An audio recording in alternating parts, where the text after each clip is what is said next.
Meu nome é Paulo Herbert, sou do PET, tenho uma grande afinidade com a área de engenharia de software, qualidade de software, testes. Ultimamente eu venho me aventurando no front-end também, mas tá a passos pequenos. Hoje a gente vai falar sobre uma introdução ao TDD, que é o desenvolvimento orientado a testes, e também introduzir testes. É interessante falar um pouco sobre testes para poder entender o TDD, né? Queria só pedir desculpa porque eu tô meio doente hoje, então vou dar umas horas que meu nariz vai ficar zoado. Deixa eu desligar a câmera aqui. Show. Então, um pouco sobre o que eu vou abordar aqui nesse workshop. Testes automatizados, por que testar alguns tipos de teste, teste manual, TDD, a gente vai definir, vai falar alguns conceitos sobre o TDD, explicar todo o processo de ciclo de desenvolvimento, algumas boas práticas, tanto para escrever testes como para usar o TDD, os casos de uso, né, onde que eu vou utilizar, onde que não é bom utilizar. E por fim eu vou uma práticazinha, construir um CRUD simples, uma API só para cadastrar o usuário com alguma regra de negócio e a gente vai aplicar o TDD nela, na construção dessa aplicação. Com testes automatizados, antes de introduzir de fato testes automatizados, é interessante eu perguntar se vocês sabem o que é testar. Testar software, de forma geral. Acho que desde o primeiro semestre, quando a gente está lá em programação computacional, escrevendo, fazendo a lista, a gente já testa. Só que de forma manual, né? Um printf, agora vai. Um console log, dessa vez vai e tal. Só para ver o resultado. E só isso aí já são testes manuais. Só que testes manuais, eles são cansativos. são cansativos, eles são difíceis de acompanhar, porque é trabalhoso, sabe? Então, a partir dessa premissa, foi um carinha chamado Kent Beck, que a gente vai falar muito sobre ele aqui, junto com a equipe dele, resolveram criar um framework de testes automatizados, que seria basicamente eu pegar esses testes manuais e deixar eles automáticos, realizar tudo de forma em que eu não precise estar monitorando sempre e só ter um resultado final ali, um relatório já prontinho para mim. Então, testes automatizados são um conjunto de procedimentos executados por softwares específicos que visam verificar se a aplicação atende aos requisitos estabelecidos. Ou seja, a gente tem um requisito, geralmente um comportamento, e a gente vai escrever um teste para verificar, para validar se o nosso código para essa feature ele está funcionando da forma que a gente estava esperando, que devia se comportar. E você pode perceber que a gente está falando de comportamento e não de implementação. Tem uma diferença sutil, mas que é muito importante. No TDD, essa abordagem orientada a testes, a gente tem que focar bastante em transformar nosso comportamento num caso de teste e não na implementação. Bom, com a automação a gente tem uma verificação contínua da integridade do código e das funcionalidades, detectando rapidamente desvios, erros, e aí a gente vai minimizar riscos. O que eu quero dizer com isso? É que com a suíte de teste automática, a gente tem uma maior rapidez para executar uma centena de testes, por exemplo, e aí eu posso executar essa porrada de teste antes de eu começar a codar uma nova feature, ou depois que eu já codei uma certa quantidade de linhas de código. Dessa forma, eu estou verificando sempre se o que eu estou escrevendo não está alterando o código que já existe. Porque isso é fundamental. O que adianta eu escrever uma linha de código se eu quebrei todo o restante do meu código? Então, isso é uma das vantagens da automação. Frequentemente, a gente pode estar rodando ali nossa suíte e estar verificando se a gente não quebrou nada. Uma das principais funcionalidades, assim, se perguntar para que serve teste, detectar erro. É isso. o mais rápido possível rodar ali a minha suíte e detectar erro. Significa que, eu tenho uma suíte de teste ali perfeita, que todos os meus testes estão passando. Agora o meu código não tem nenhum defeito. Porque todos os meus testes estão passando. Tá certo? Isso não tá. Porque por um momento tá tudo passando, mas pode ter defeito escondido ali que a gente vai ver até algumas técnicas lá na frente que podem revelar esses segredos não, esses defeitos escondidos, né? Que às vezes você implementa a suíte e não consegue detectar com essas implementações. E é muito isso que o TDD tenta minimizar, né? A presença de defeitos. A gente tem agora alguns tipos de teste. Eu fiz essa pirâmidezinha aqui, mas na aplicação real é bem mais extenso o negócio. Tem mais subdivisões aqui, geralmente entre teste de integração e de sistema. Sem falar que o de sistema está bem resumido. Mas enfim, o TDD ele se restringe mais a essa parte aqui, ó, da pirâmide, a base. Que são os testes unitários e os módulos. Mas o que é que são os testes unitários ou teste de módulo? São os testes que vão ser responsáveis de verificar, validar a menor unidade do nosso código. Tá, mas aí o que é que seria essa menor unidade do meu código? Depende, depende do gestor, depende do dev, depende da equipe. Essa responsabilidade de definir o que é que vai ser a unidade do meu código. Pode ser uma classe, pode ser um método, deixa eu ver, um conjunto de métodos, enfim. Depende muito do dev responsável. Mas assim, no escopo do nosso workshop, eu vou considerar que um módulo, uma unidade, vai ser um método.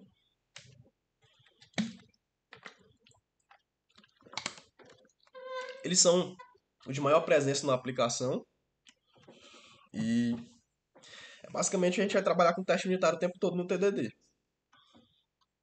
Aqui no meio, menos presente, porém ainda em grande quantidade, a gente tem os testes de integração. O que é que são os testes de integração? São os testes responsáveis por testar literalmente a integração, a comunicação entre as camadas da minha aplicação. Por exemplo, no API REST, eu vou testar como o meu controller está se comunicando com a camada de serviço, como minha camada de serviço está se comunicando com a camada de persistência, e por aí vai. É muito importante a gente ter uma grande presença desses testes também, porque a gente garante que nossas camadas elas estão se comunicando da forma que elas deveriam. E por último, e não menos importante, mas também presente em menor quantidade devido eles geralmente serem mais caros e mais complicados de ser executados. Geralmente quem executa esse tipo de teste é a pessoa responsável pela qualidade do software na empresa, o QA, né? QA, que são os testes de sistema. Aqui está bem resumido, mas geralmente são teste de aceitação, teste de usabilidade, testes end-to-end, testes de estresse, todos eles ficam englobados aqui. Beleza. Falei um pouco sobre aí os tipos de teste, o que é que são os testes, automação, mas para que exatamente que eu vou testar meu código? Primeiro de tudo, economia de tempo. O fato da gente ter uma suíte que vai rodar rápido, sem complicação, teoricamente sem complicação, vai nos economizar uma boa parcela de tempo e como a gente sabe, tempo é dinheiro. E aí, consequentemente, tem um aumento maior da produtividade. Detectar erros, padrão, maior, a maior função de um teste é detectar erro o mais rápido possível, né? Já havia mencionado. Integração contínua. Como o Jonas já tinha abordado no workshop dele, a gente tem uma etapa só de testes numa esteira de integração contínua, onde a gente tem relatório e pode aferir alguns resultados a partir da execução da minha suíte de teste. Eu posso verificar a cobertura, quanto de linhas de código os meus testes estão cobrindo, mau cheiro de código, enfim, tudo isso fica só numa etapa da integração contínua que o uso de testes eles podem nos auxiliar para automatizar tudo isso. E o teste também ele funciona como uma documentação. Por que ele funciona como uma documentação? Porque geralmente serviços de documentação externos, eles são mais caros, são mais difíceis de dar uma manutenção e para que uma documentação melhor de que um teste bem escrito, dizendo exatamente o que é que ele faz e se tal feature está funcionando. O cara vai lá na suíte de teste, começa a ler, tal trecho de código está fazendo tal coisa e está funcionando. Maravilha. A documentação está praticamente pronta. Então, são alguns benefícios aí de testar e escrever testes.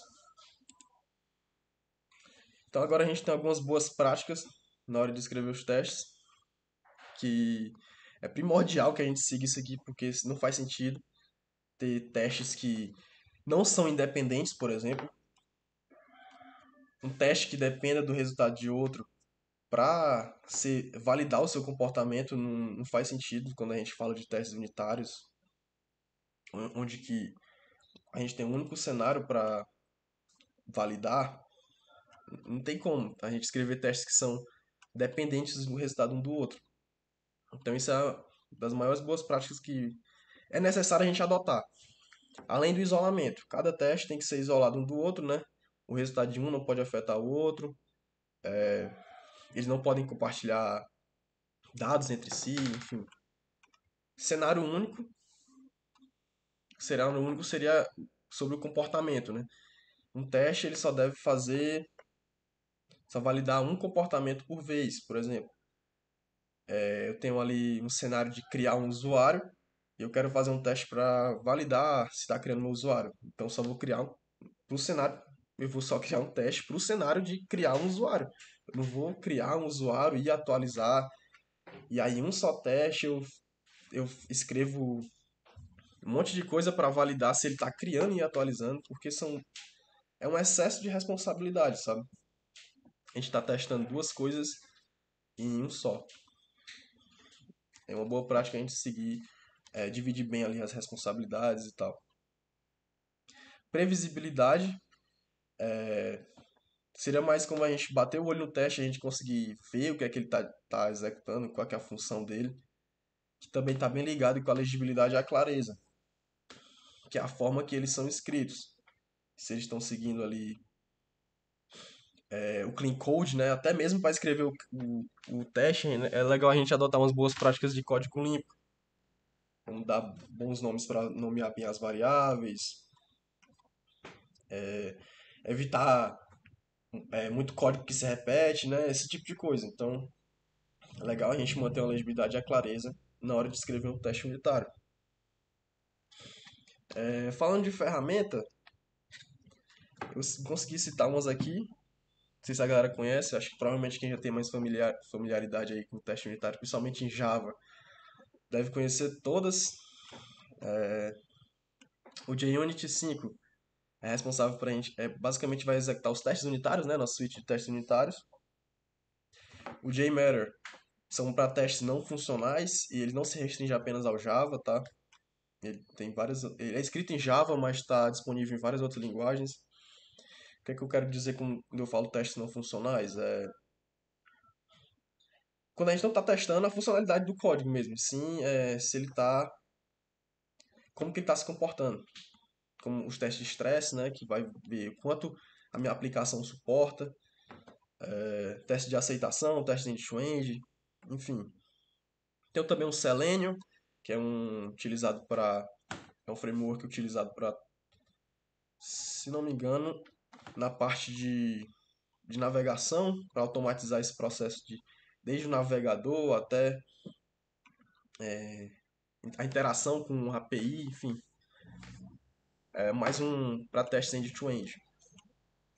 E o Mockito, que também é bem famoso, a gente utiliza para uma técnica chamada de Mock Object, que é simular as dependências, utilizando as dependências do nosso teste, né, utilizando um objeto mockado, um comportamento controlado. A gente vai utilizar esse negócio chamado Mockito. que é um framework do Java. E aqui eu trouxe um exemplo de um teste bem escrito, que o caso de uso dele seria alterar o preço, deve retornar um preço aumentado, né? Quando essa variável increase aqui for true. E aí é legal uma boa prática que eu não elenquei ali, mas vale citar, que é o dos 3 As, que a gente segue quando a gente vai escrever um código, que é o add_arrange, onde eu defino as minhas variáveis que eu vou utilizar.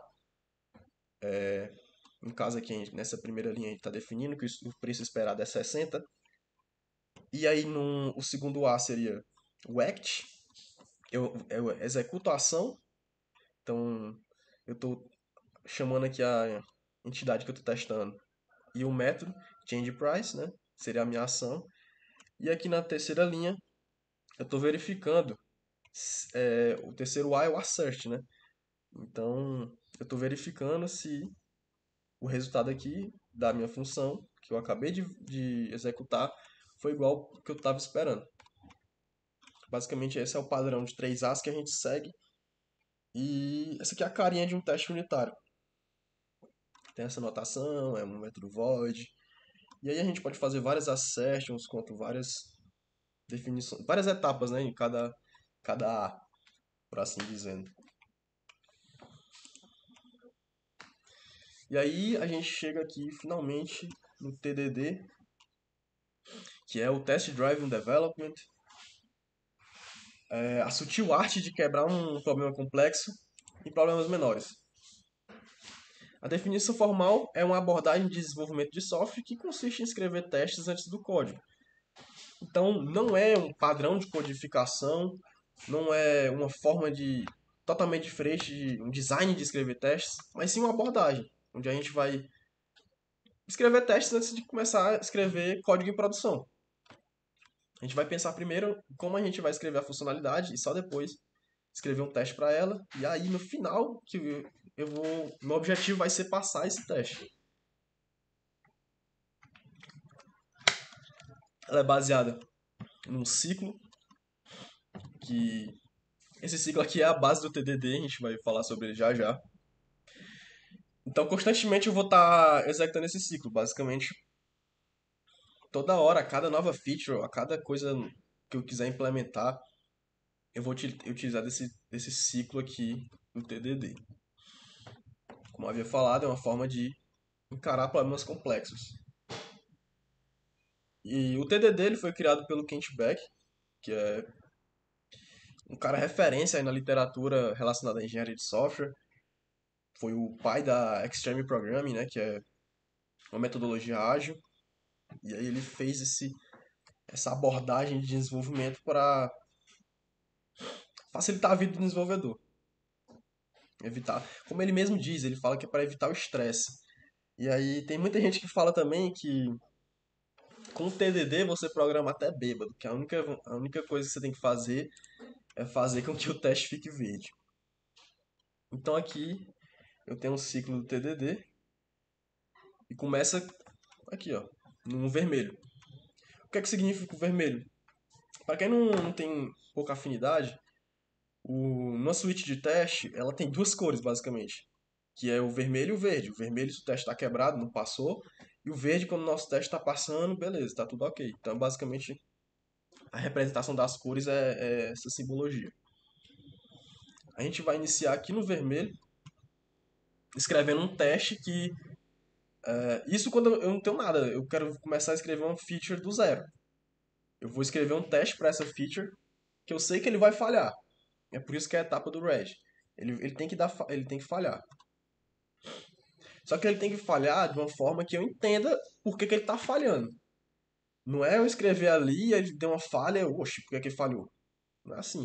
Eu tenho que saber por que ele está falhando. Porque é justamente a etapa que eu vou verificar se na minha suite de teste eu não configurei o ambiente errado, se eu não estou executando o que não era para executar, se meu teste está falhando unicamente porque eu escrevi da forma que era para ele realmente falhar.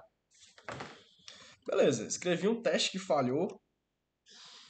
Agora eu cheguei na etapa de deixar esse meu teste falho e o mais rápido possível eu tenho que transformar ele no teste que vai passar. Então Nesse momento eu vou ignorar clean code, eu vou ignorar boas práticas, vou ignorar injeção de dependência, inversão de controle, todas essas coisas aí que tio Uncle Bob prega para fazer o nosso teste passar o mais rápido possível. Inclusive, a gente tem algumas estratégias que eu vou falar assim por cima, mas na prática a gente vê o melhor de como eu posso alcançar esse green aqui, né? Passar o meu teste o mais rápido possível. Beleza, passei meu teste de forma feia, escrevi um código que tá desorganizado, mas passou o teste, beleza? Aí eu vou chegar na etapa da refatoração. E o que é que seria a refatoração? Beleza, eu tenho o código funcionando, tenho que melhorar ele. É agora que eu vou aplicar todas aquelas regras de clean code e boas práticas para fazer com que o nosso teste ele continue passando, só que agora ele esteja mais bonito, mais rápido, o nosso código, né, esteja mais bonito, mais rápido e funcional. Isso é importante, ele tem que estar funcional. Então é comum que durante a refatoração a gente execute esse ciclo de novo. Então é meio que uma recursão. Cada fase dessa aqui eu estou executando sempre, passando por esse ciclo. Dentro da refatoração eu executo, beleza, escrevi um. Eu não sei nem por onde é que eu começo a refatorar. Aí eu vou escrever um teste que vai dar vermelho. Aí eu tenho que passar o teste, fazer o mais rápido possível para esse teste dar verde. E aí eu entro na refatoração, beleza, deu certo. Dentro da refatoração de um teste maior, eu vou chamando de novo ciclo, ciclo e ciclo. E aí meio que vira uma recursão. Então é por isso que essa metodologia, esse ciclo do TDD, ele é tão interessante, porque ele te permite implementar um código limpo que funciona. Um código limpo que funciona. Aqui eu tenho as estratégias para atingir um verde, que eles se encaixam bem nessa etapa aqui, ó. De que eu escrevi um teste que não passou, e aí agora eu tenho que, o mais rápido possível, eu tenho que fazer ele passar. Geralmente essas estratégias aqui a gente adota de acordo com a complexidade da funcionalidade que a gente quer implementar.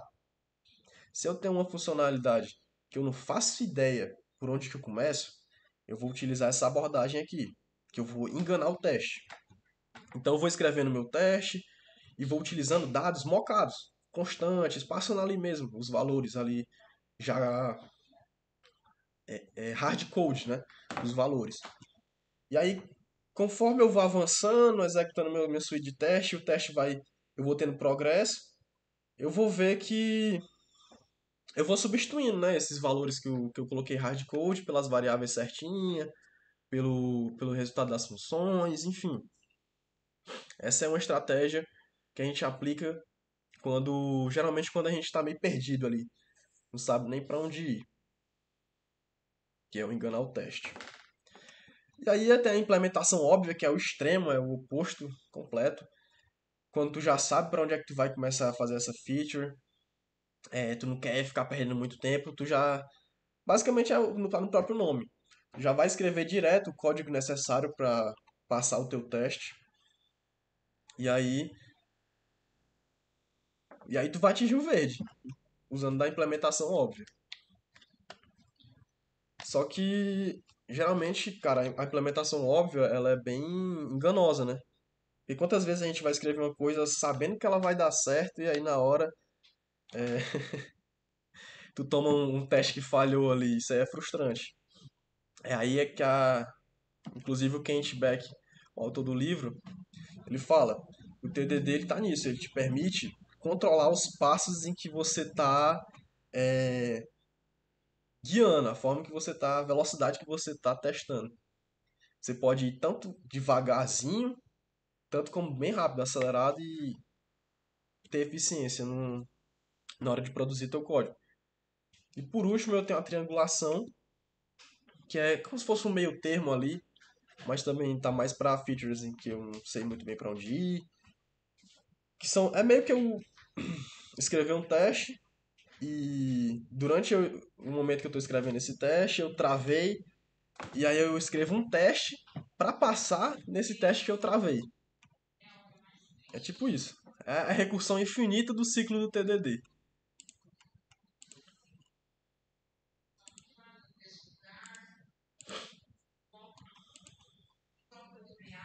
E aí eu chego no tópico do código limpo que funciona, que é o cerne do TDD, né? É a moral. Aplicando o TDD, a gente projeta organicamente com o código, obtendo um feedback entre as decisões. O que é que seria feedback? Feedback seria o resultado. A cada decisão que eu faço, a cada linha de código que eu escrevo, ao rodar minha suite de teste, eu estou tendo ali um progresso. Eu estou vendo se eu avancei, um passo na implementação da minha feature, ou se eu estou travado ainda. Enfim, uma das diferenças do TDD para demais metodologias, cara, é que com o TDD você não aplica, você não faz um design para o sistema, você não faz um design para o sistema e tenta e tenta adequar o teu código àquele design. Tu vai com o TDD tu vai escrevendo o código e vai adequando o código que já existe para o clean code e não o contrário, sabe? Isso é sensacional porque geralmente quando você segue um design pronto é mais complexidade. Como que eu quero fazer para uma feature bem simples? Eu tenho que aplicar todos os princípios de Solid, tenho que controlar minha inversão de controle, tal, e adequar a interface, sabe? Então, com o TDD a gente tem uma maior flexibilidade. Meio que o código vai se projetando organicamente. Eu não tenho uma estrutura fixa. Isso é muito interessante. Um segundo aspecto. O programador ele deve escrever o próprio teste. O que eu quero dizer com isso? É porque até pouco tempo atrás, o dev ele não escrevia o teste, porque tinha um cara na equipe responsável pelo setor de qualidade, e aí tudo que ia. O dev só escrevia código, o que sobrava aí ia pro QA fazer, coitado. E aí com o TDD, pessoal,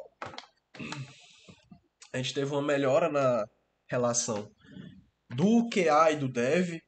Agora as responsabilidades são mais divididas. Dessa forma eu consigo ter mais produtividade, porque o meu QA vai focar em testes que realmente importam. Ele não precisa desvendar o que o dev fez para escrever teste para feature do dev. Ele vai focar mais em testes que realmente vão agregar pro produto, né? Basicamente eu vou ter mais entrega de software em produção. O terceiro aspecto, eu vou ter um ambiente. Eu devo ter um ambiente para fornecer a resposta rápida a mudanças. Esse é um ponto importante porque ele também se deve muito ao fato da forma que a gente configura a nossa suíte de teste. Geralmente tem gente que vacila e vai escrever um teste unitário, se tratando de Java. Bota umas notation ali que carrega todo o contexto da aplicação, e aí isso faz com que o nosso teste fique muito lento. E o objetivo do TDD não é esse, né? A gente tem um ambiente que a gente tem que estar sempre rodando, pô. Então ali, quanto menos tempo levar, melhor. Pra gente estar sempre tendo um feedback para cada alteração que a gente está fazendo. E, como havia mencionado, ó, o fato da gente projetar organicamente induz componentes coesos e fracamente acoplados.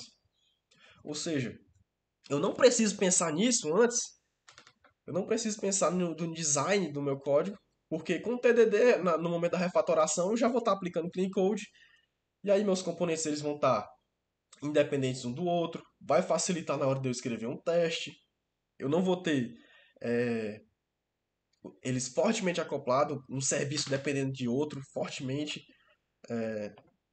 Dessa forma, dividindo as responsabilidades, eu consigo escrever uns testes que realmente vão ser produtivos para mim, vai facilitar a minha vida na hora de escrever um teste, e meu teste vai trazer mais confiança, e é isso. Ainda dentro dessa parte do Clean Code, da forma que eu estou falando aqui, parece que o TDD ele é as mil maravilhas, mas realmente é, na prática. Porém, ele não serve para tudo, tá? Tem algumas coisas em que o TDD ele não tem nem como. Uma delas seria que eu posso mencionar a segurança de software. Embora, embora a segurança de software é uma área que eu preciso que meu código não tenha defeitos, eu ainda tenho que ter uma interferência humana, né? Para dizer o que é que é legal ter, o que é que realmente faz sentido. Então o TDD ele não se encaixa muito bem tanto na segurança de software quanto um outro tópico seria programação concorrente, né? É uma área um pouco nova aí e o TDD ele também não se adequa muito a essa situação porque é outro paradigma, sabe? É uma forma totalmente diferente de programar.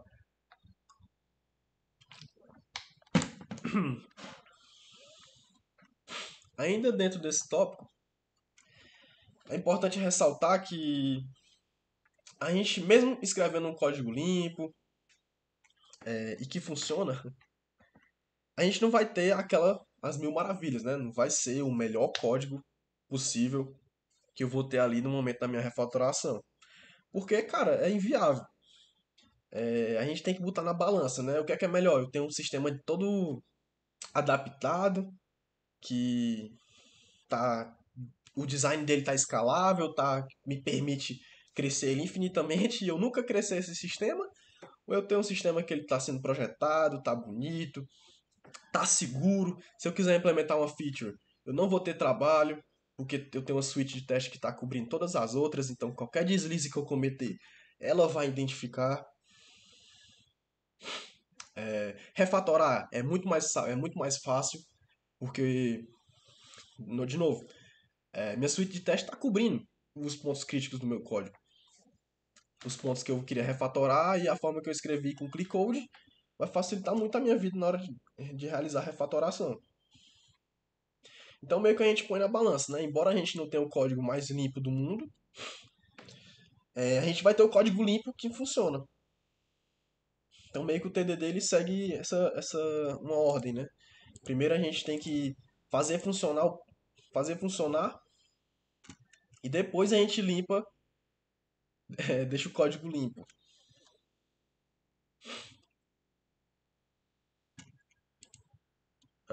Falando. Cara, peraí, deixa eu. Ah, pronto. Ah, não. Falando um pouco de qualidade, fala de qualidade assim, se referindo a testes unitários, de integração, é um pouco complicado, né? Porque a gente não tem muitas métricas para se basear. Porém, a gente pode ter algumas coisas ali, fazer algumas considerações em relação a isso. Algo interessante é que o TDD não é interessante você utilizar ele sozinho. É importante que a gente tenha ele acompanhado de demais abordagens de testes, como aqueles testes de sistema que eu havia mencionado mais cedo. Então, não dá para confiar inteiramente nossa aplicação apenas em TDD. Muito porque ele se baseia basicamente em testes unitários, né? Então, não tem como. A gente vai garantir 100% da segurança da nossa aplicação só com teste unitário. Mas mesmo assim, ele tem sua importância. Mas é aquilo. Tem que ser usado em conjunto com demais abordagens. Falando um pouco sobre métricas que a gente leva em consideração, um TDD bem implementado, seguido à risca, na teoria, é para bater ali 100% de cobertura. O que é que seria cobertura? Seria uma análise de quanto meus testes eles estão cobrindo do meu código. Mas veja bem, é cobrindo. Não quer dizer que meu código está seguro com aqueles testes. Só quer dizer que eu escrevi testes para aquele trecho de código. Tá? Então aquele trecho de código ele está sendo coberto por uma porcentagem de testes. Então, essa cobertura ela me dá meio que um relatório ali de quanto que tá, né? Tantas linhas para tantos testes, tantas linhas de código para quantas linhas de teste, a porcentagem de classe. Eu vou mostrar lá na prática também, rodando teste com cobertura, para a gente dar uma analisada. Só que assim, não é uma métrica 100% confiável, né? Porque Só porque eu tenho 100% de cobertura do meu código significa que ele está livre de falha. Não faz muito sentido. Sobre inserção de defeitos, foi até uma metodologia que eu tinha comentado mais cedo, que a gente usa para validar se a nossa suíte de teste ela tá boa. Mas de que é que consiste essa inserção de defeitos? Geralmente a gente utiliza de um software externo, onde esse software a gente vai injetar nosso código lá, e ele vai gerar diferentes versões do nosso, do nosso código com pequenas mudanças. Quando eu digo pequenas, é pequenas mesmo, é tipo, tem um if e aí ele troca um maior que por um menor que, às vezes troca um valor da variável por um range que nosso teste não estava cobrindo e tal. E aí o que é que vai dizer se a nossa suíte de teste está boa é o, se ela falhar, né? Se ao inserir um defeito, o nosso suíte de teste vai detectar aquele problema. Porque não faz sentido o cara inserir um defeito e a suíte de teste não detectar. Então significa que nossa suíte de teste não está tão boa. Então essa sim é uma métrica considerável, ainda não é a melhor das melhores, porque ela é custosa, mas é uma boa métrica para validar se a nossa suíte de teste ela tá indo bem, né? Tá sendo bem desenvolvida. Galera, eu falo demais e acabei acho que eu não tô dando brecha pro pessoal que quiser fazer algum comentário ou dúvida, fica à vontade, tá? Complementar, corrigir, uma coisa que eu tiver falado. Mas enfim, acho que o próximo slide é só referência. Deixa eu ver se eu posso. Um pouco mais de teoria. Basicamente é isso, galera. TDD não é uma coisa muito teórica, porque isso é uma abordagem prática, né? Então faz mais sentido a gente ver isso aplicando. É basicamente a possibilidade da gente quebrar o nosso problema em problemas complexos e ele nos permite controlar o ritmo. Se a gente quer acelerado, dessa forma a gente vai produzir mais, porém ele também nos dá a possibilidade de a gente andar devagar, mas muito devagar. Vocês vão perceber, porque vai ter teste que não vai nem compilar, cara. É surreal. E aí, a partir disso, a gente vai uma série de passos e verificando se não quebrou nada, até que a gente tenha a feature completa. Eu acho muito massa o TDD. Então, eu deixei algumas referências do que eu utilizei para abordar sobre o TDD. Esse livro aqui é o que eu havia mencionado, do Kent Beck, cara muito bom. Ele aborda, ele aborda tanto em Java quanto em C Sharp aqui. Eu acho que tem alguns exemplos em Python, se eu não me engano. Mas aqui está toda a abordagem. Ele entra em detalhes na refatoração, como que você vai implementar o código o mais limpo possível. Enfim, para quem não viu, a Vitória já disponibilizou o link da frequência ali, tá? O segundo livro que eu usei foi o Refatoração, muito bom também. Tem na biblioteca do campus. Foi escrito por um parceiro dele, o Martin Fowler. Tem algumas contribuições do Kent Beck. Aqui eu consegui dar uma estudada em como que funciona ali o TDD no processo de refatoração, os benefícios dele. E por último, esse artigo aqui, que é do DevMedia, também é bem esclarecedor, tá em português, para extrair um conhecimento dele. E aí agora, depois que eu expliquei todos esses conceitos, a gente ia dar uma praticada, basicamente construir uma aplicação para cadastro de usuário utilizando o desenvolvimento orientado a teste. Aí eu coloquei alguns requisitos, né? O usuário deve ter um nome, e-mail e senha e uma validaçãozinha só para dizer que não pode cadastrar com e-mail que já existe. A gente vai escrever teste para os casos de falha, não só para os casos que vão dar certo. E a gente tem que utilizar objetos mock, que a gente vai trabalhar com a API REST, então vai ser integração de camadas. E como é teste unitário, não pode ter dependência uma das outras. Então, a gente tem que mocar os objetos. Beleza? Eu vou só fazer uma pausa bem rapidinho aqui que eu já volto.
Aí, eu voltei. Agora a gente pode iniciar a parte prática. Eu vou tentar ser mais didático possível, só que eu vou tentar. Para quem já tem familiaridade no Java, já deve conhecer, né, o site que é o Spring Initializer. Aqui a gente vai montar o nosso projeto Spring Boot para jogar, escrever nossos testes e tal, montar nossa aplicação. Eu gosto de usar ele porque muita gente não utiliza o IntelliJ, que é a ideia que a gente vai estar usando aqui, mas o IntelliJ ele também tem a opção de você, o Spring Initializer aqui já embutido. Mas eu vou utilizar por aqui, que é uma abordagem para quem não utiliza o IntelliJ.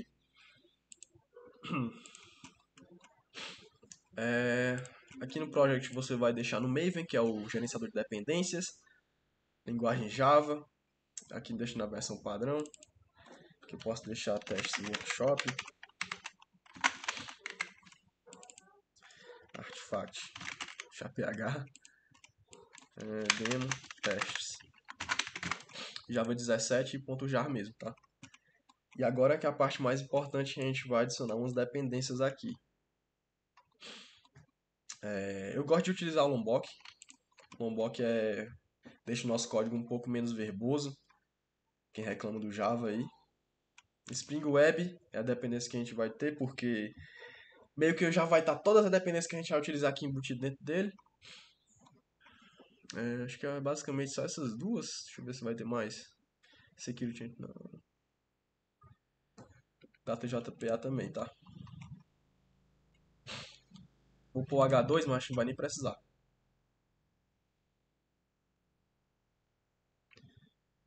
Deixa eu ver se vai precisar de mais alguma coisa.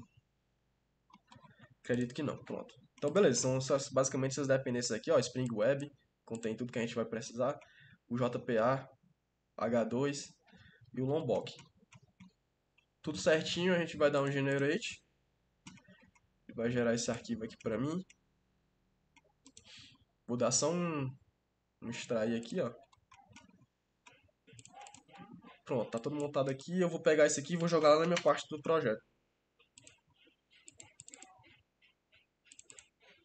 Na minha tá no Linux, mas de vocês deve estar diferente.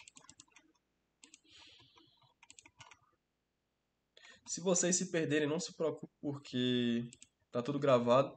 Em breve vai estar lá no canal do Pet, então se quiser só acompanhar aí depois fazer em casa dá certo.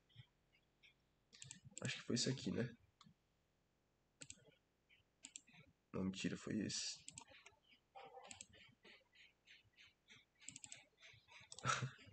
Ficou PH o nome. Pronto. Já abri meu projeto aqui, ó. Agora a gente vai esperar um pouquinho até todas as dependências serem carregadas.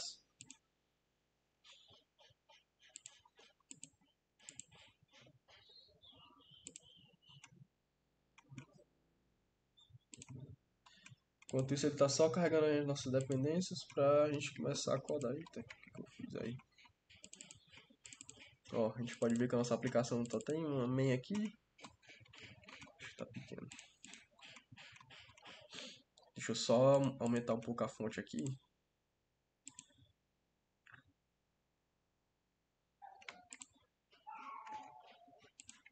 Ah, deixa assim mesmo.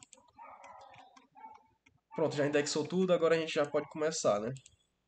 Deixa eu dar uma olhada aqui nos requisitos. Uma API para cadastro de usuário, com nome, e-mail e senha. E... beleza. Então, o primeiro passo do TDD é a gente escrever um teste que a gente sabe que vai falhar. Eu vou apagar esse teste aqui padrão do Spring, tá? Só para evitar a fadiga. Mas a gente começa escrevendo um teste que vai falhar. Então eu venho aqui na minha parte de teste. Aqui nessa subpasta eu vou... assim, para quem já conhece um pouco sobre a API, sabe que raramente a gente testa a camada de repositório, né? Porque não faz sentido. São códigos que já vêm prontos e não tem sentido a gente testar código dos outros. Inclusive é uma coisa que o TDD fala. O que é que a gente vai testar? Código que nós mesmos escrevemos. E o que é que a gente vai escrever? As regras de negócio. As regras de negócio elas estão presentes na camada de serviço. Então eu venho aqui, vou criar uma subparte de services e vou colocar aqui user service test. Essa aqui é a nomenclatura que a gente costuma utilizar para escrever os testes. Eu vou notar essa classe que eu acabei de criar com essa anotação aqui. Extend with passando Spring extension.class. Isso aqui vai definir a configuração do meu teste unitário. Vai dizer, ó, Spring, tu só vai carregar o contexto dos serviços, dos componentes da aplicação. Tu não vai subir servidor, não vai carregar banco de dados, só vai subir aqui o código que a gente precisa para testar os serviços e componentes. Só isso. O que a gente vai tratando de teste unitário. Então, como eu já havia mostrado naquele exemplo, a gente segue o padrão de nomenclatura, né? O create should return a user, né? A gente vai querer que nossa função de criar ela retorne um usuário que foi criado.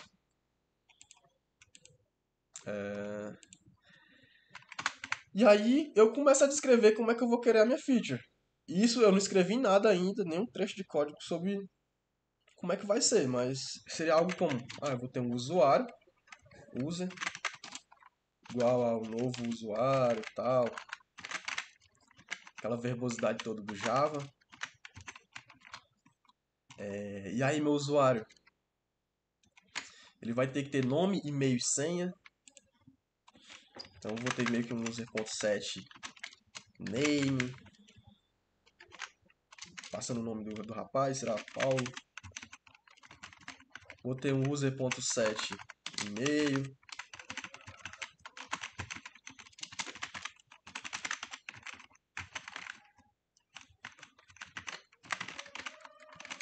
Isso aqui tudo sem eu ter escrevido uma linha de código. Eu estou só meio que desenhando como que eu quero que seja o resultado final.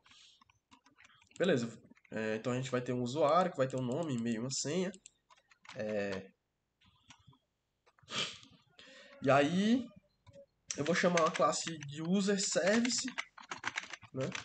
Que é o serviço que vai ser responsável por criar o nosso usuário e salvar no banco de dados.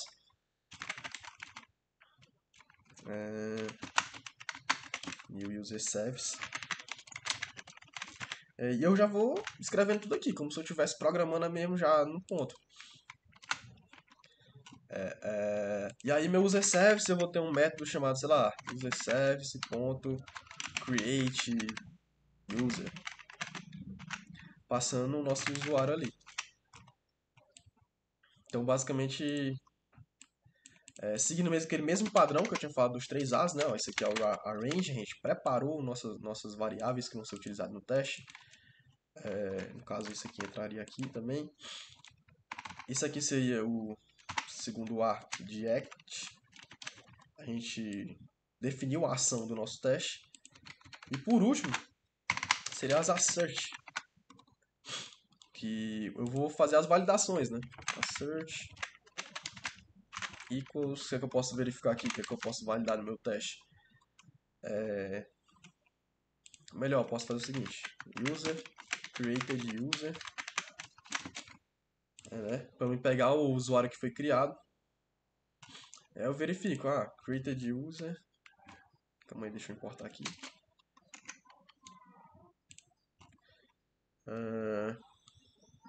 Vou utilizar as assertions do JUnit, tá? Mas quem tiver preferência de usar outra biblioteca aí, fica à vontade, eu prefiro usar essas daqui. E o assert equals, ele vai verificar, né, o esperado e se ele bate com o que ele recebeu. Então, o esperado é que user.getName seja igual, eu vou dar uma vírgula, tá separado por vírgula, o created user, que foi o resultado, né? O usuário retornado, ponto, getUser, getName. Essa aqui é a minha assertion. Aí eu posso também verificar se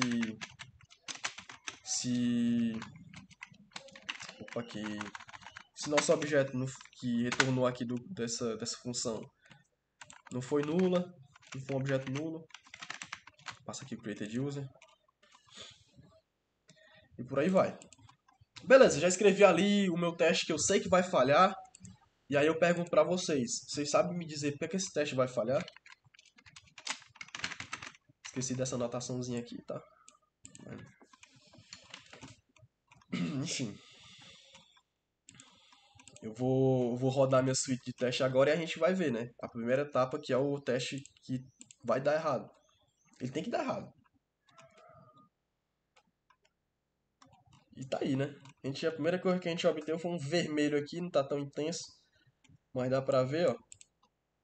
Como eu havia falado, a gente partiu de um teste em que a gente tá indo bem devagar, né? Então seria aquela estratégia de faz de conta, algo assim. Então a gente vai bem devagar, que eu não tenho nem código que compila. Agora, beleza, sei que meu teste não tá passando, já sei o motivo, agora eu vou fazer ele passar o mais rápido possível. Então venho aqui na minha aplicação e começo escrevendo aqui uma subpasta para entidades. A primeira coisa que a gente tem que ter no nosso teste é um uso, né? Um user, por assim dito. Aí meu usuário, ele tem que ter um username que eu coloquei aqui. Não, é um name, e-mail e password. Name, e-mail e um password.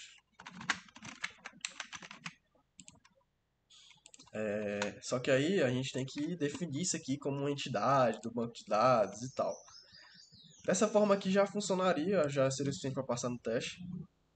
Mas isso seria andar a passos muito lentos, tá? Acho que não valia muito a pena a gente ser tão devagar a esse ponto. Então, para quem já conhece, a gente tem essa notação de entity, que eu vou definir nosso usuário como uma tabela no banco de dados. Tem algumas notações do Lombok também, como essa daqui, ó, data. Ele faz tanto os gets como os sets, como uma porrada de... Acho que ele bota os construtores também. Ele também coloca alguns construtores. Ele está reclamando aqui que a gente tem que ter um primary key, né? No caso, eu preciso de uma chave primária. Então, eu vou anotar o nosso ID. Eu esqueci do ID, cara. Mas a gente precisa de um ID, tá? Long ID. Eu noto isso aqui como um ID. E vou dizer que ele vai ser gerado a partir de um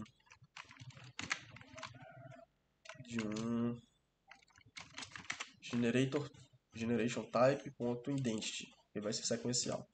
Só para ilustrar mesmo. Então, beleza, montei minha entidade de user. Nossos gets e setters que a gente colocou aqui, eles estão abstraídos nessa notação. Com a @entity eu defini que isso aqui vai ser um usuário no banco de dados. Então a gente já tem meio caminho andado. Eu acho que se eu importar aqui já vai sumir esses erros. Ó, já sumiu metade dos erros. Tá falando que importar também, né? A gente tinha nem importado isso aqui, pronto, agora foi. Mas aí, ó, meu teste ainda tá no vermelho. Só que ainda é por um motivo que a gente conhece. Agora a gente vai implementar o user service. Novamente eu vou criar um subpasta aqui de service. Do mesmo nome que eu coloquei lá, user service. Primeira coisa que eu faço ao criar um serviço é anotar ele com essa anotação do Spring. Tá me dizendo que isso aqui agora é um componente do meu sistema.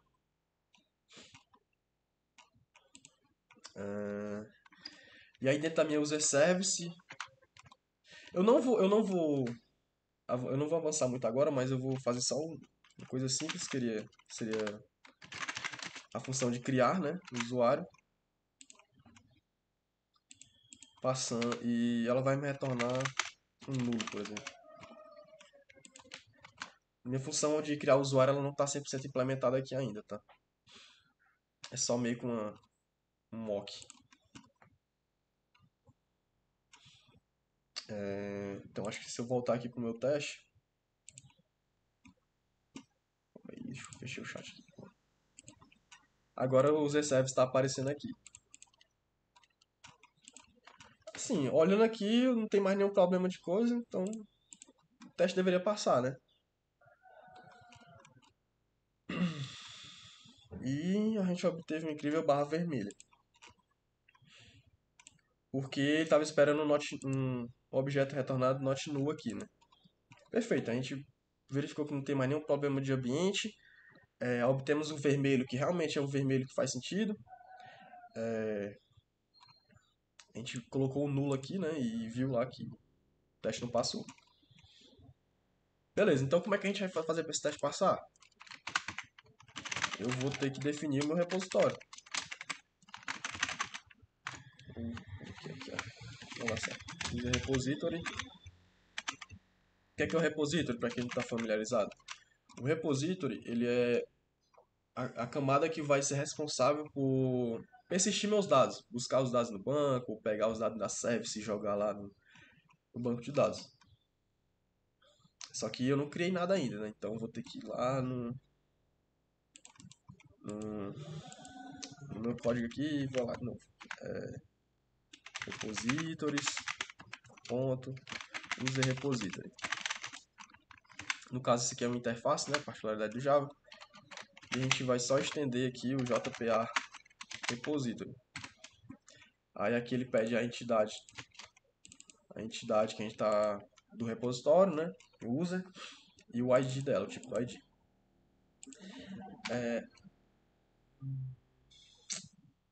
Eu não vou escrever nada aqui, tá? Porque ele já tem as 4 operações do CRUD, meio que já vem tudo em nata. Por enquanto eu não vou escrever nenhuma uma busca personalizada. Mas agora aqui dentro da minha service eu posso importar o repositório. Beleza, estou com o meu repositório aqui, então quando eu criar o user, tudo que eu tenho que fazer é dar um return, ou então assim, ó, user created, é igual a user repository.método save, né, que é responsável pela gente pegar esse user que a gente passou como parâmetro e salvar ele no banco de dados. Então basicamente eu tenho que fazer isso e aí no final eu retorno isso. Reclamar aqui porque o código tá feio, né? Mas se fosse no ambiente de produção real, eu estaria fazendo bem rápido isso aqui. Enfim. Beleza, agora eu tô retornando meu user created, tá salvando no banco de dados, então é pra tá fazendo sentido, né? Então isso aqui não é pra dar not null mais. Essa passagem aqui é porque ao salvar o usuário ele retorna o mesmo user, né? Que foi passado como parâmetro. Cadê meu teste? Tá aqui. Então beleza, se eu passar meu teste aqui, teoricamente é pra ele ter passado agora. Na hora que ele rodar. Infelizmente não foi o que a gente tava esperando. Quem a gente tem familiaridade com Java aí já sabe o motivo. basta olhar esse negócio aqui, que está faltando alguma coisa no nosso código. Como eu havia falado para vocês, nesse ponto aqui a gente tem um negócio chamado injeção de dependência. A injeção de dependência, ela faz com que a nossa camada de service dependa do repositório. Porém, quando a gente está escrevendo um teste unitário, a gente não está fazendo um teste de integração. O teste de integração é que eu queria usar tanto o serviço como o repositório para ver se eles estão funcionando bem. Mas no teste unitário, eu só quero verificar se essa função aqui está funcionando. Se o que eu estou colocando aqui está saindo da forma que era para ser. Eu não estou interessado no comportamento real do repositório. Então, a gente vai ter que utilizar um negócio chamado mock object. Eu havia mencionado na parte teórica que o mock object a gente vai simular o comportamento dessa dependência do nosso user repository com um objeto pronto assim. Eu vou definir, tal método do repositório tem que me retornar isso, porque eu não quero o comportamento dele real. Então, deixa eu faltar disso aqui, ó. Esqueci de colocar essa anotaçãozinha, né, do Spring para dizer que eu estou injetando uma dependência aqui, ele fazer a injeção para mim, mas só para mostrar que isso não é o motivo do problema. Pelo menos não é para ser, né? Ó. Mesmo problema ainda, ó. Retornando nulo. É porque como a gente está carregando o contexto do serviço, os repositórios ficam como nulo. Então beleza. O que é que eu tenho que fazer para simular o comportamento do meu repositório? Vou voltar aqui no meu arrange. Ou nem no arrange eu posso, se eu quiser deixar meu código mais limpo aqui na parte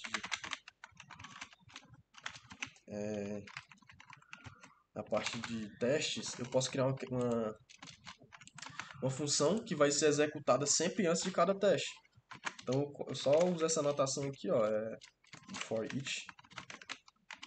Então antes de cada teste eu vou estar executando essa anotação, essa função. E aí nessa função eu digo o que é que eu vou configurar, né, o comportamento do meu repositório. Então lá volto para o início da minha classe e eu começo a definir. Eu vou ter um user repository. Nossa classe user repository, que vai estar mockada, né? Então a gente usa essa notação aqui, mock. Estou dizendo que eu não vou estar utilizando o user repository real, eu vou estar utilizando um que vai ser controlado por mim. E eu tenho também essa notação inject mocks. Eu vou estar dizendo que meu service ele vai ter que sair daqui. Não, é só isso aqui, ó. Esse negócio vai ter, essa linha vai ter que sair daqui, vai ter que ficar global, para dizer que eu estou injetando o meu repositório mockado na minha serviço. Então todas as dependências dele vai ser substituídas por essa daqui. Deixa eu separar um pouco mais aqui. Então beleza, dentro do meu before each agora eu vou definir o comportamento do meu repositório da forma que eu quero que ele execute. Dentro do meu serviço, no meu user service, eu só estou executando o método save, né? Então a gente só vai simular esse comportamento. Então eu venho aqui no setup, vou dizer when user repository .save, passando um n. Então para qualquer entrada que eu passar aqui no user repository, calma aí. Deixa eu importar aqui, não vai dar zebra. Manda ponto .en, aqui vai importar certinho.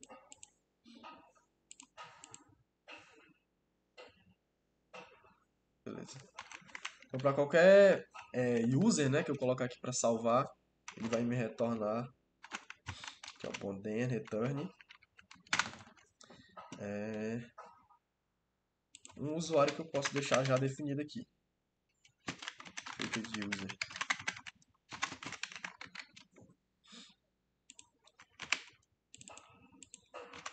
Then return created user. Deixa eu ver se tá batendo aqui. Ah, acho que eu tenho que colocar em user. User.class. Pronto. Pronto. Ih, rapaz.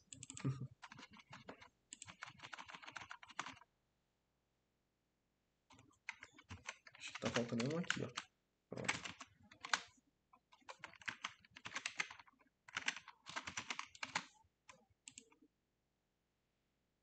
Ué.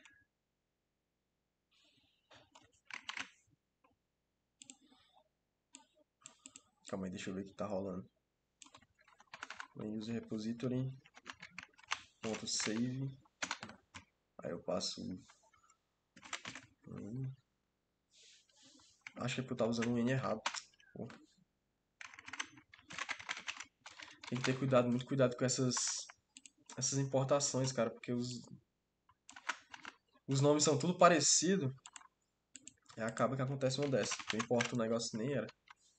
Aí, agora sim. Created user. Ah, beleza.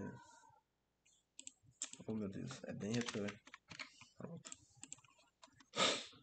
Então a gente criou um usuário aqui e definiu, ó, quando o método no userRepository.save for chamado, para cada, passando um user, né, como parâmetro, qualquer user, ele vai retornar um usuário que foi criado. Moquei o comportamento dele. Agora é para funcionar, é para o nosso teste passar. Só que provavelmente ele vai falhar aqui, ó, né? Porque eu estou retornando um user que não tem nenhum dado. Deixa eu ver esse teste falhando mais uma vez. Falhou. Falhou como esperado, novamente. Aí, a fim de deixar nosso teste para passar o mais rápido possível, a gente vai falar creative.setName Paulo. Assim que eu rodar esse teste, ele vai passar. E aí, meio que a gente completa a parte. Falhou com sucesso. E aí a gente completa o verde, né? A parte verde do TDD. E aí eu usei basicamente um misto de estratégias aqui para atingir o green, mas predominantemente foi o faz de conta, que seria a gente andar passos bem curtos. Mas enfim, o teste passou, só que eu não. Minha feature não tá 100% correta, né? Porque eu tô criando um usuário e tal, mas tem uma regra de negócio ainda. Ah, seria interessante fazer o quê? Eu criar um teste para verificar exatamente essa regra de negócio, né? Inclusive, acho que foi um erro meu, eu devia ter começado assim. Então, deve criar um usuário quando o e-mail,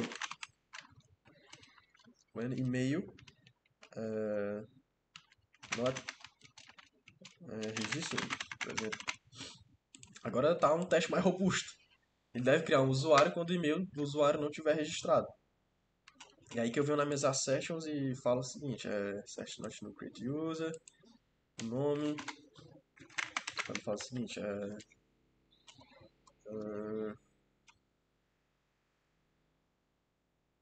e-mail.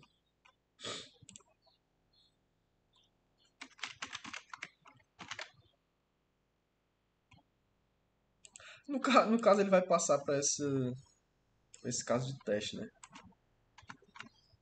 Eu vou fazer melhor, vou deixar aqui e vou fazer o caso de teste que ele não deveria, vou fazer o contrário. Should not return a user when email already registered. Quando o e-mail já estiver registrado, eu não deve retornar um usuário, deve retornar uma exceção, por exemplo. Então, é o mesmo passo, né? Vou definir meu usuário aqui, vou chamar a função de criar o usuário, só que dessa vez ele não deve retornar um usuário criado, porque o e-mail já existe. Então tá aqui, repliquei nosso cenário de teste, tá? O nosso comportamento para ser validado. Nesse aqui a gente está quando o e-mail não está registrado, e isso aqui a gente está fazendo quando o e-mail já está registrado. É basicamente a mesma coisa. É a mesma sequência de passos, só muda nossas assertions. Então, quando o e-mail já estiver registrado, o nosso create user deve ser null.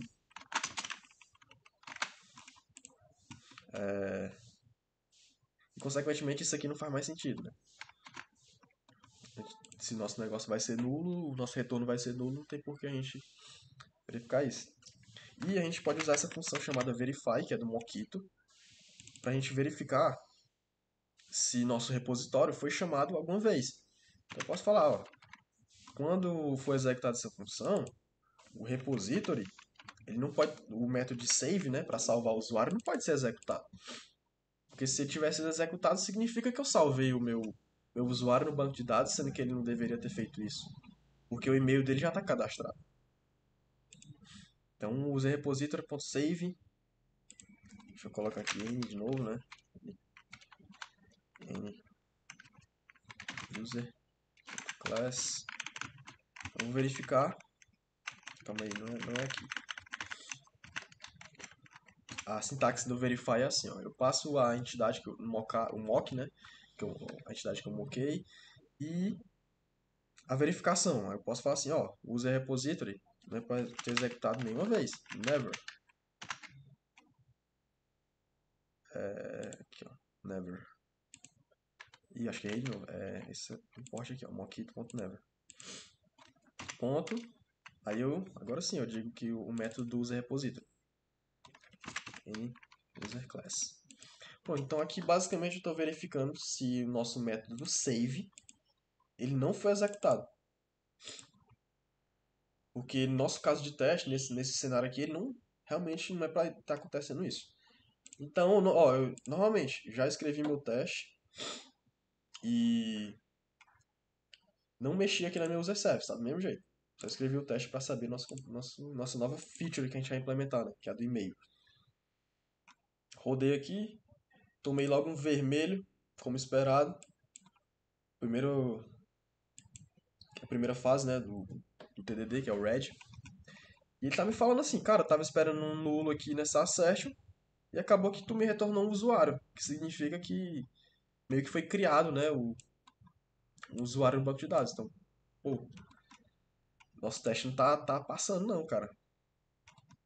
Tá errado, tem que implementar isso aí direito. Aí é agora que a gente entra no nosso código e vai tentar arrumar o green o mais rápido possível, né? Então, quem tiver pegando aí o esquema já sabe o que a gente errou aqui, né? A gente não fez nenhuma validação para saber se o e-mail já está registrado, mas seria basicamente o quê? Um if. Peraí. User. É o seguinte, eu vou dentro do meu repositório, eu vou fazer um negócio mais elaborado. Eu vou fazer uma busca por e-mail, passando e-mail, né? Eu só escrevo isso, eu não preciso escrever um SQL. Lembra que a gente está usando ORM. Então não preciso escrever o SQL, né? Só defino o que, é que eu quero. Quero buscar por e-mail, passando e-mail e retornar um usuário. E aí, agora que eu tenho esse método lá no meu repositório, posso fazer o seguinte: usuário, found user, recebe o repositório, buscar por e-mail e o e-mail que a gente passou como parâmetro, né? Do usuário que a gente passou como parâmetro. Beleza. Então qual que vai ser a lógica, né? Pra gente saber se o e-mail está registrado ou não. Found user for nulo. Se for nulo, significa que esse e-mail não tem nenhum usuário associado. Se for diferente de nulo, significa que, né, foi criado.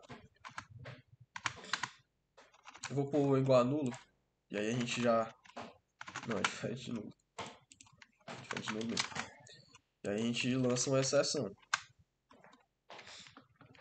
Pode ser int not found exception. Not found exception. Para facilitar a minha vida.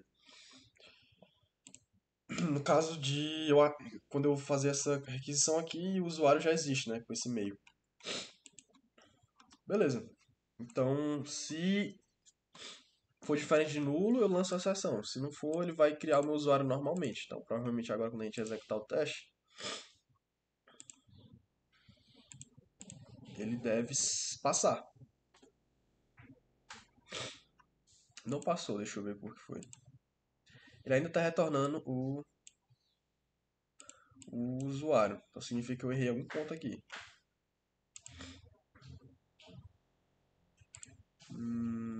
Sim. Eu esqueci de comentar, mas sempre que eu fizer um novo. Eu não... Ai, peraí. Sempre que eu.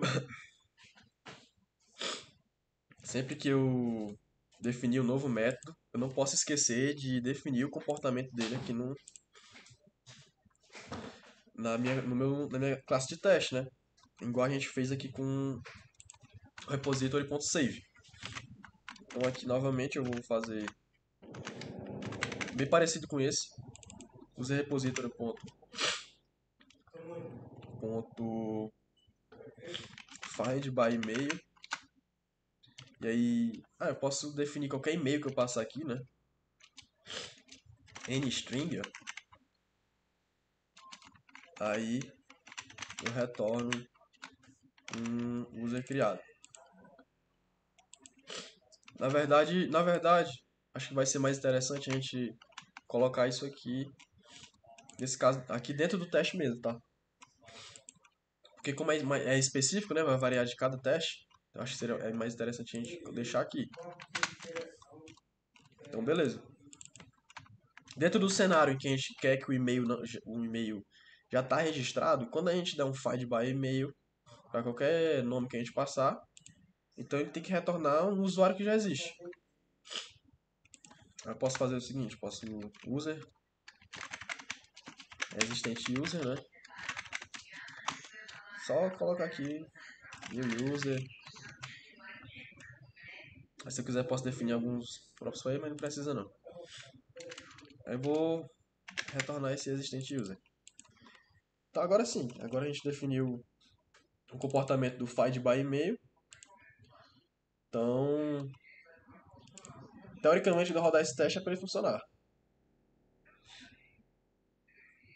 Rapaz, não funcionou. Sim. No caso, ele lançou a nossa exceção, né? Lançou essa exceção aqui e a gente não fez um assertion que a gente queria pegar essa exceção, mas o correto seria isso. A gente faz o seguinte: assert throws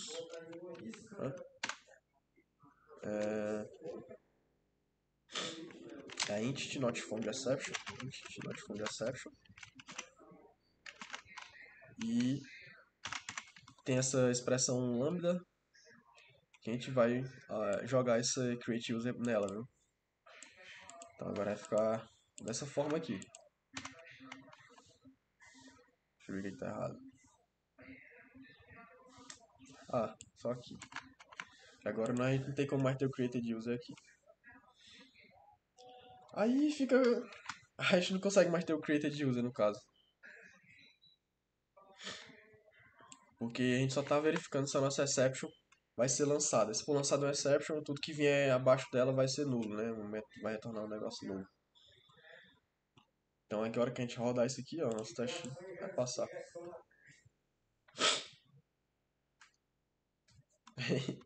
Testezinho chato, cara. Vai passar não, é? Ih, rapaz, acho que eu apaguei. Eu coloquei no lugar errado. Isso aqui não era pra estar aqui, não. Calma aí.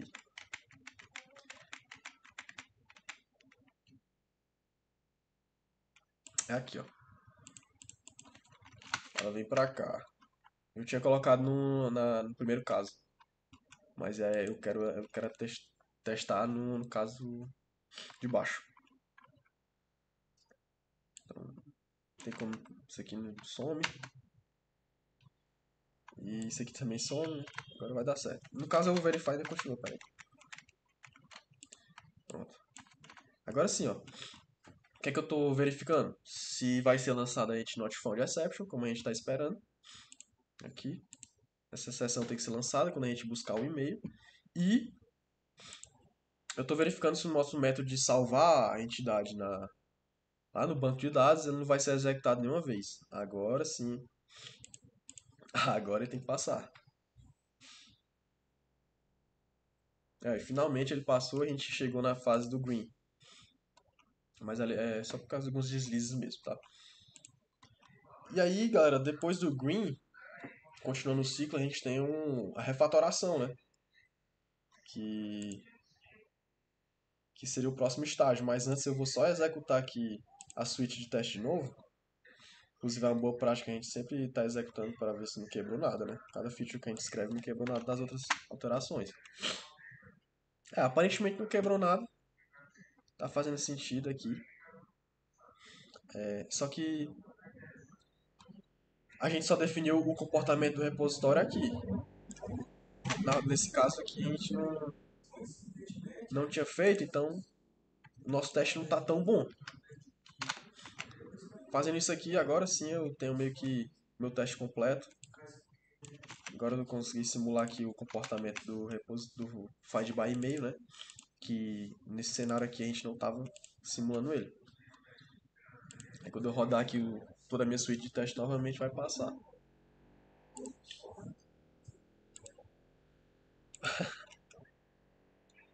Ele rodou um Ain't Not Found, mas acho que é porque aqui era para retornar novo. Esqueci desse detalhe. Tá, vai copiar código e dá nisso. Pronto. Agora sim, tá 100% da forma que ele deveria ser.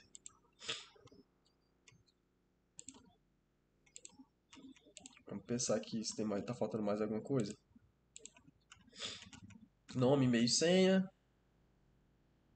Caso de falha e a validação. E utilizar Mojetos Mocks. Beleza. Então meio que a gente bateu aqui os objetivos do endpoint para criar, né? Então seria o próximo etapa seria a refatoração. O que é que eu poderia refatorar no meu código, aqui no meu código, que não vai quebrar e não vai alterar o comportamento? Como é um código bem simples, não está ferindo nenhuma regra de coisa feia, o que a gente podia refatorar é só isso aqui, né? Em vez de eu criar um user created, eu podia simplesmente colocar ele aqui, ó. Retornar direto o, o save.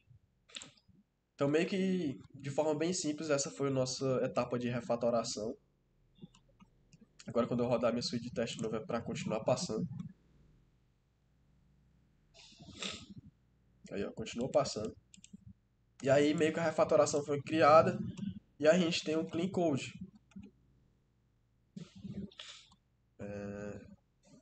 Então, pronto. Para a feature de criar o nosso usuário, foi aplicado aí com TDD. Demorou um pouquinho, normalmente quando a gente pega a prática isso aqui vai bem mais rápido, né? Mas é por questões didáticas e tal. Depois que a gente pega o jeito, o negócio só vai fluindo bem rápido. Um ponto que ainda dá pra gente refatorar também, ó, é esses sets aqui. A gente podia trocar por um construtor aqui no nosso user. Vou fazer isso. Ao invés de eu fazer sets, eu coloco aqui. Deixa eu ver se já tá pronto o construtor, né? Qual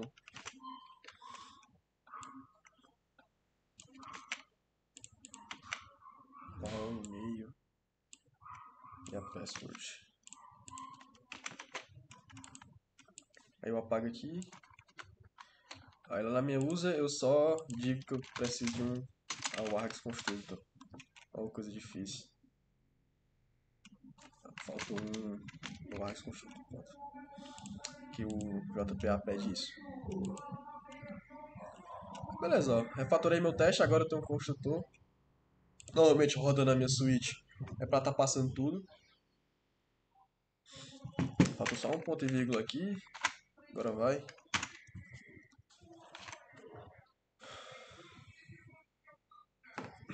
Tá aí. A gente obteve aí nossos dois testes passando com sucesso. E o ciclo do TDD estabelecido desde a gente montar um teste que deu red, do absolutamente do zero, e aí passo a passo a gente conseguiu chegar no verde e refatorar o código. E meio que a gente tá com a melhor versão aqui possível, né? Só alguns menores como isso aqui. 3 e 1 dá pra fazer ainda, acho que uns endpoints. Dá pra fazer a parte dos controllers também. Eu não vou fazer, acho que eu não vou fazer a parte de alguns endpoints do service, porque vai ficar meio repetitivo, né? É meio que é o mesmo ciclo para a mesma coisa. Então acho que seria interessante a gente fazer também do controller. A gente também consegue testar os controllers de forma unitária, aplicando TDD. Seria basicamente, eu ia vir aqui.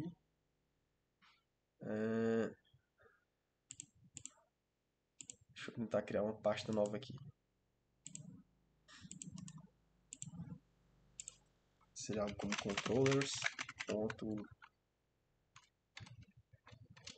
User controller test.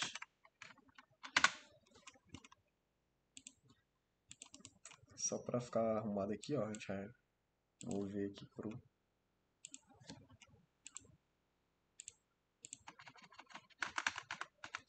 a pasta raiz. Ego.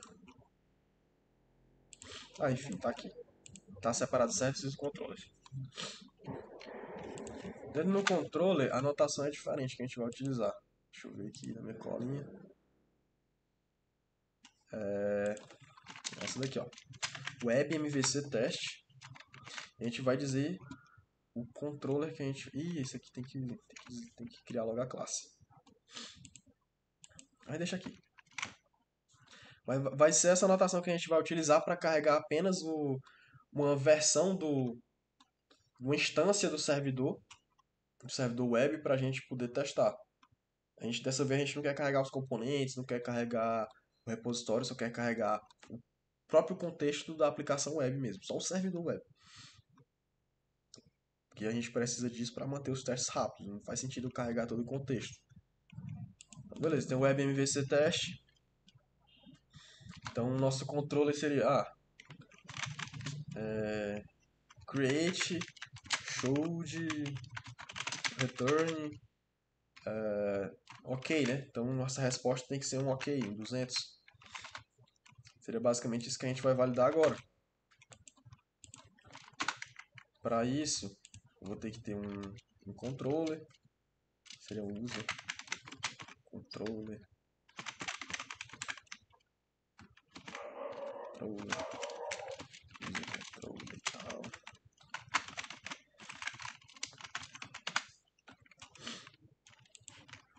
Aí é um pouco diferente a parte de fazer os testes unitários no controller, porque a gente tem que usar algumas dependências, né? Próprias para testar, que seria esse negócio aqui chamado mock-mvc.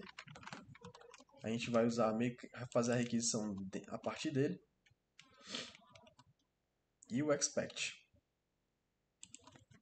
Então, montando aqui meu teste, a gente vai ter só lembrar de usar isso aqui, ó, porque como isso aqui é uma ferramenta externa, a gente tem que injetar a dependência dela aqui.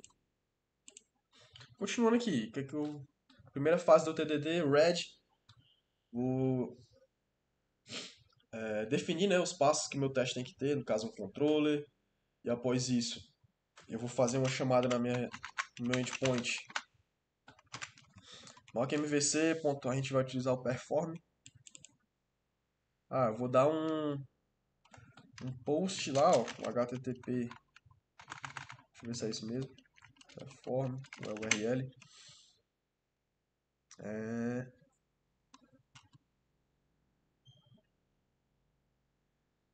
se não me engano, a gente passa aqui o http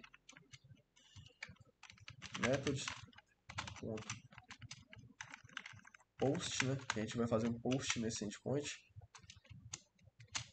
Mentira, acho que não é nem assim, é só assim, post.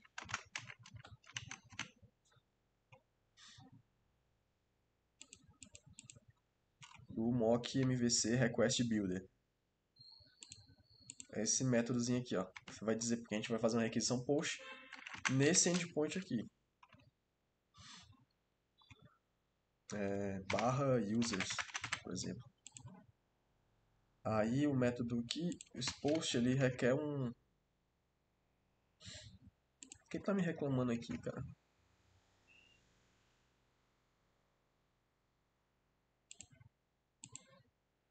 Ah, ele precisa da... É dentro dele, no caso. Post. URL template. Então, beleza. No caso, é dentro dele, aparentemente. A gente vai dar um post aqui na barra users. Ponto. Opa, peraí. Tem que dizer, né? Passando um conteúdo. O conteúdo vai ser os dados do nosso usuário, né?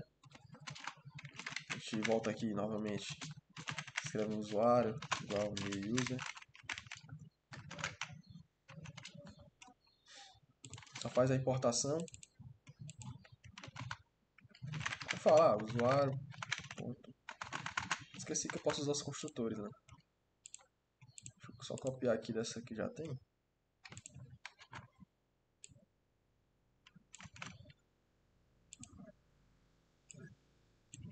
Já tá, existe mesmo, né? Tá aí. Aí ele tá me pedindo conteúdo. Eu vou tirar o conteúdo agora, momentaneamente, porque a gente ainda tá na fase do red. Mas beleza. Eu basicamente eu vou o que eu quero que meu teste minha funcionalidade faça é o seguinte. Eu vou dar um post lá no users e vou retornar. é, Eu quero que meu código HTTP seja status. Bora, filho, importa. Aí, ó. O status tem que ser ok. Ou pior que não é nem ok, é created, tá? Porque é created. Mas, mas por questão de simplificação eu vou deixar ok. Senão não vai dar tempo de implementar tudo com created. Mas, aí, então, beleza, eu vou executar essa requisição e eu quero que a saída dela seja ok. Deixa eu ver. Tá pedindo só pra gente adicionar exception aqui. E para finalizar nosso teste, basicamente isso. Diferente no serviço, né? A gente estava usando algumas assertions, mas aqui como a gente está abstraindo um pouco para esse mock MVC para fazer as requisições, a gente as assertions funcionam como se fossem esses expects aqui, né? Então pode ser um expect status ok, um expect acho que é content ponto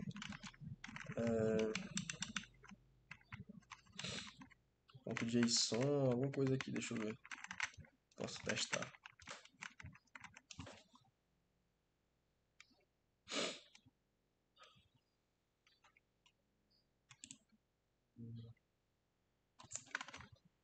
Deixa eu colocar JSON path. Aí a gente pode pôr aqui dessa forma.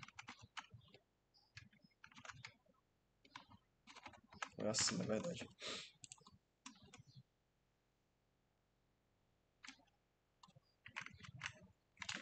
Ponto exempt. Pode ser assim. Então, beleza.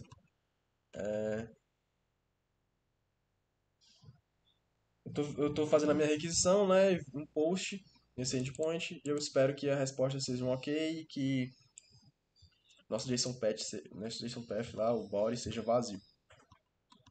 Quando eu executar esse teste, ele vai me dar, seguindo os passos do TDD, ele tem que me dar vermelho, exatamente o que a gente obteve, porque a gente não tem user controle ainda. O que é que eu vou fazer? Lá na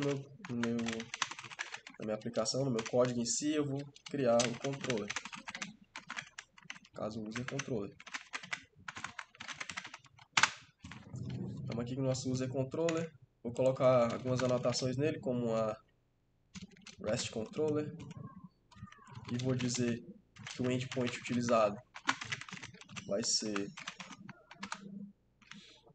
o /users. E aí já está meio caminho andado. Vou só fazer aqui, né, a função do endpoint de create user. Vou dizer que vai retornar. Tá um user aqui só para dizer mesmo. Create user.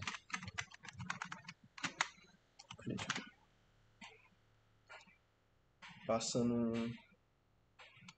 algumas particularidades aqui do Spring. Aqui a gente tem que notar essa classe, esse método aqui com post mapping, para dizer que isso aqui vai ser com o método post que a gente vai utilizar. E aqui a gente vai dizer que isso aqui é um request body user. Beleza? Então dentro do meu corpo da minha requisição eu vou passar um usuário. E aí eu vou pegar esse usuário e vou chamar um método da camada service, por exemplo. Só que para eu poder chamar um método da camada service, eu tenho que definir a camada service aqui. Private user service.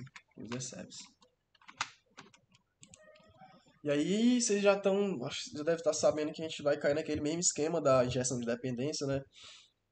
Uma vez que a gente está utilizando uma integração entre camadas, a gente tem que mocar o comportamento delas. Lá na serviço, eu moquei o comportamento do repositório. Agora que eu estou no controller, eu vou ter que mocar o comportamento da user service. Então eu vou continuar implementando aqui, né, que seria basicamente só chamar user service, .create user passando no usuário. E aí, por padrão, isso aqui tem que me retornar um OK.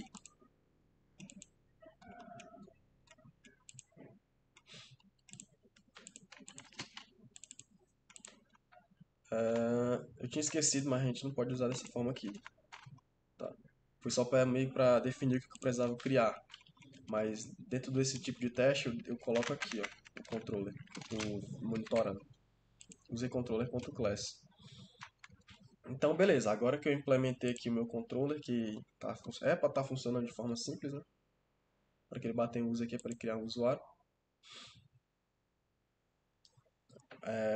Faltou alguns detalhes, né? Novamente eu me esquecendo. Sempre eu esqueço dessa anotaçãozinha aqui, da injeção de dependência. Assim, eu vou rodar e vamos ver no que vai dar, né? Acredito que não vai passar. Uma diferença é que dessa vez ele começou a carregar a tela inicial do Spring, né? Dá pra ver o servidor sendo subido e tal. Muito massa. Ele deu um file to load application context.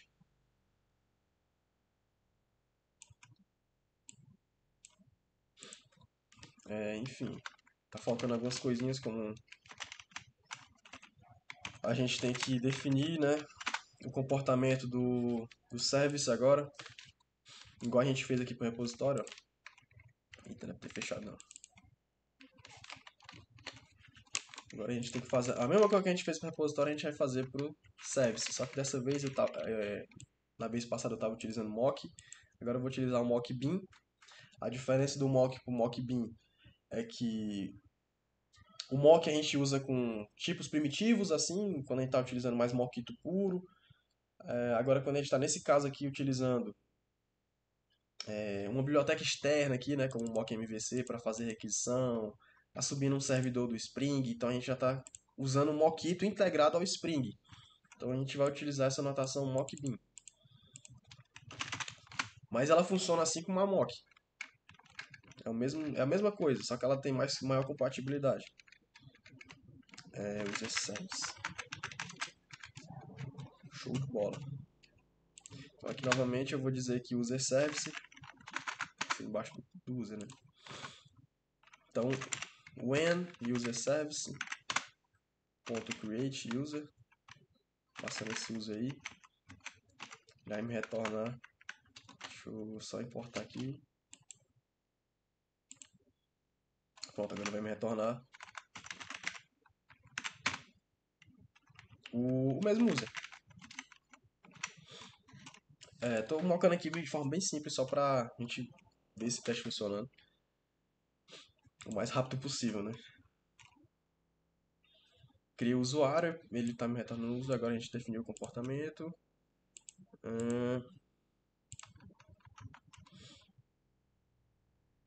Eu acho que vai dar só um probleminha, né? Questão de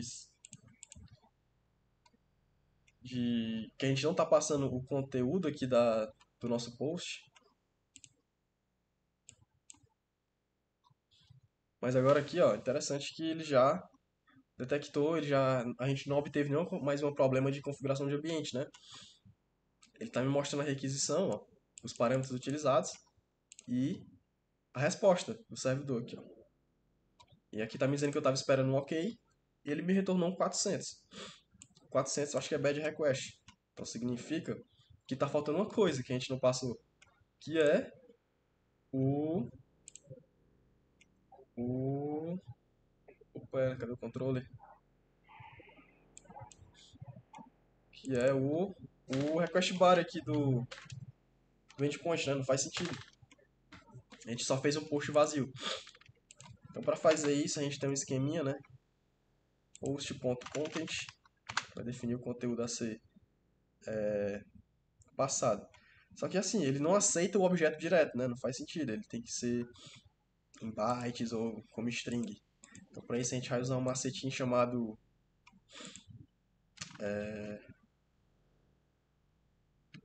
meu Deus, deixa eu ver. Object Mapper. Object Mapper. Object Mapper. Que vai transformar o nosso objeto aqui em um JSON. Request body. Copilot, meu Deus do céu, já fez tudo para mim. Object Mapper.write value as string. Basicamente ele vai pegar esse objeto, vai transformar em um JSON e vai salvar aqui nessa string. E aí aqui no meu content eu posso só passar o request body. E quando eu executar agora essa requisição, é para o meu teste passar. Acredito eu. O teste não passou, vamos ver qual foi o motivo. Tava esperando 200, agora foi um 415. Que é 415? Espera aí.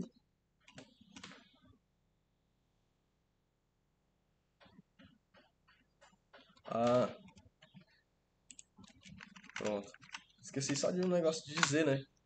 Que Esqueci só de dizer que nossa requisição tem que aceitar um mediatype.json. Acredito que seja só esse o problema. Que eu não especifiquei, né? Ele identificou como um tipo nada a ver. A gente rodar o teste agora, ó. Vamos, verdinho, aparece logo aí.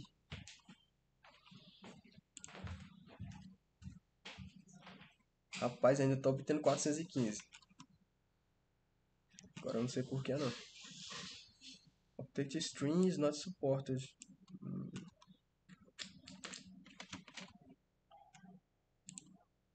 aqui ele tá passando como content request body.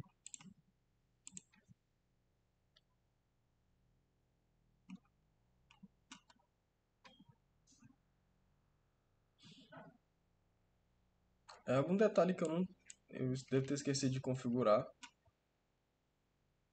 Mas era pra ele estar aceitando o tipo JSON, né? Só que aqui tá dizendo que ele não tá aceitando JSON. Tô passando outro tipo. Octet string. Estranho.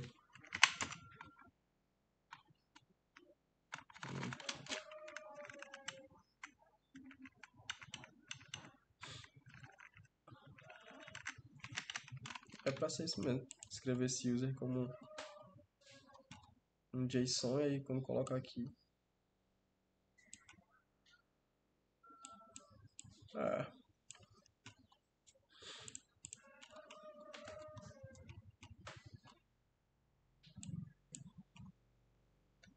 enfim, já são 3h20. Eu queria mostrar esse teste funcionando, mas é algum detalhezinho só de configuração mesmo desse mock MVC. Algum tipo de que não tá indo correto aqui. Mas era pra funcionar, né? A gente ia ter nosso green. Então, com isso, a gente conseguiu aplicar o TDD no endpoint de criar, né? Um usuário. Tanto na camada de serviço quanto no controller. E saímos do perfeito zero. Poderia ter sido mais rápido, mas é por conta de eu estar mostrando de forma didática, então foi um pouco mais lento. Porém, a gente conseguiu ver muito bem os benefícios do TDD, né? A cada execução que eu fazia, o meu teste ele me retornava bem um feedback, ele me dizia exatamente o que é que eu tava, o que é que tá dando um problema e aí eu conseguia corrigir quase que imediatamente e aí já ia tendo um feedback melhor.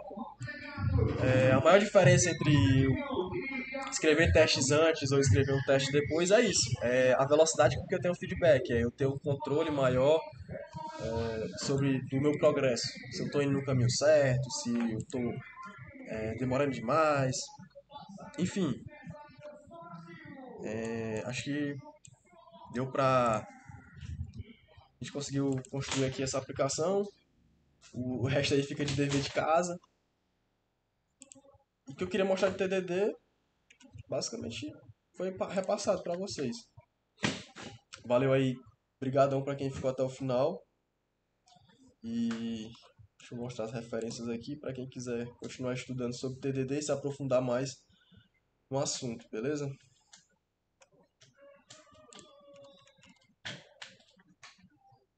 Qualquer dúvida aí, sugestões, comentários, pode entrar em contato comigo que a gente troca uma ideia legal. Adoro conversar sobre testes.